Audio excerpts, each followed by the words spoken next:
Exercise 3.3 differentiation. और इसमें question number 4 है, वर्ड प्रॉब्लम है, बहुत ही आसान question. At a certain factor the total cost of manufacturing Q units during the daily production run is C of Q is equal to 0.2 Q square plus Q plus 900। ये हमारे पास cost function जो है वो given है, और Q number of units हैं वो question में मेंशन है। From experience it has been determined that approximately Q of T, ये आपके पास यूनिट्स जो है वो टाइम पे डिपेंड कर रही है, वो है T square plus 100 T are manufactured during the first T hours of a production run. Compute the rate at which the total manufacturing cost is changing with respect to time. तो आपने बताना है कि जो मैन्युफैक्चरिंग कॉस्ट है, ठीक है, ये विद रिस्पेक्ट टू टाइम इसमें क्या चेंज आ रहा है।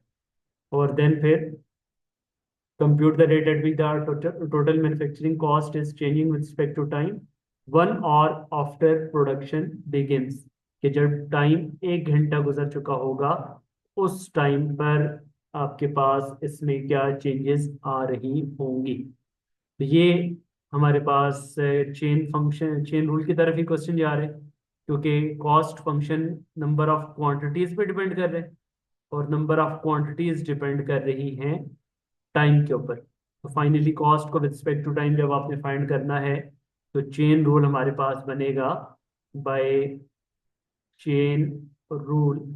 चेन रूल आ जाएगा D C by D T is equal to D C by D Q multiplied by D Q by D T. ठीक है, ये हमारे पास चेन रूल आ गया। अब इक्वेशन नंबर 1 को आप डिफरेंशिएट करेंगे विद रिस्पेक्ट टू क्यू, और इक्वेशन 2 को डिफरेंशिएट करेंगे विद रिस्पेक्ट टू टी, और उन दोनों को फिर आप इक्वेशन नंबर 3 में पुट कर देंगे। तो अब आप लिखेंगे differentiate equation 1 with respect to Q, तो differentiate equation 1 with respect to Q, ये आ जाएगा D C by D Q is equal to D by D Q of 0.2 Q square plus Q plus 900। तो ये बनेगा 0.2 इंटू क्यू स्क्र का derivative 2Q, और plus Q का with respect to Q1, और कांस्टेंट का 0। और ये जब आपने पावर रूल अप्लाई किया क्यू स्क्र पे, तो क्यू स्क्र पे पावर रूल अप्लाई करने के बाद पावर की बेस का दोबारा डेरिवेटिव वो भी बेशक लिख लें, वो भी 1 होगा यहाँ पर इस केस में। तो ये बन गया 0.2 को मल्टीप्लाई करेंगे तो ये आ जाएगा 0.4Q प्लस 1। ये हमारे पास आ चुका है D C by D Q का आंसर। अब सेकंड आपने क्या करना है, यहाँ पे डिफरेंशिएट करना है इक्वेशन 2 को विद रिस्पेक्ट टू टी के।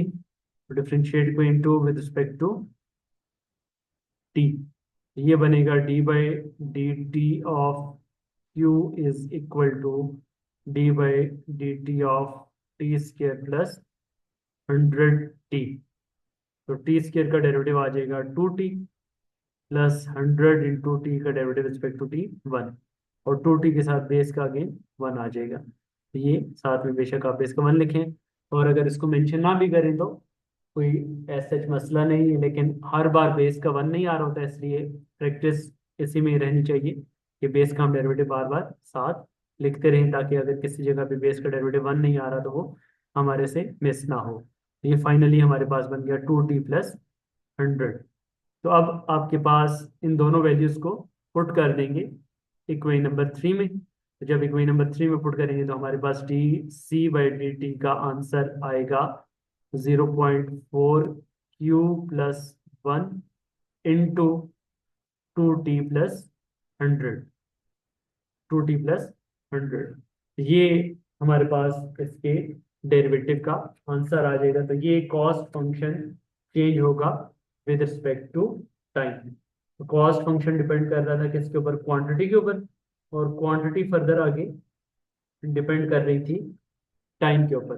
तो देन फिर आपने चेन रूल को यूज करते हुए कॉस्ट फंक्शन का डेरिवेटिव फाइंड कर लिया विद रिस्पेक्ट टू टाइम के। तो ये इसका आपके पास आंसर आ जाएगा। तो अब इनिशियली जो आपने बताना है कि आफ्टर 1 आवर, जब टाइम जो है वो 1 घंटा गुजर चुका होगा, तो उस टाइम पर प्रोडक्शन कितनी होगी, वो आपने यहाँ पे क्या कर देना है, फाइंड करके बताना है। क्यों नंबर ऑफ यूनिट्स प्रिपेयर हुए थे, तो आपने बताना है कि compute the rate at which the total manufacturing cost is changing with respect to time 1 hour after production begins।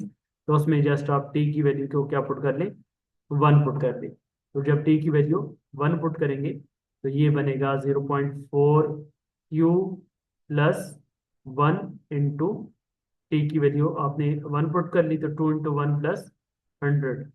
तो ये हमारे पास आ जाएगा 100 प्लस 2, 102। 102 को फिर आप इसको लिख लेंगे 102 टाइम्स 0.4 Q प्लस 1। इतने नंबर ऑफ यूनिट्स क्या होंगे, मैन्युफैक्चर्ड होंगे आफ्टर 1 आवर। तो ये हमारा क्वेश्चन नंबर 4 यहाँ पे कंप्लीट हो गया।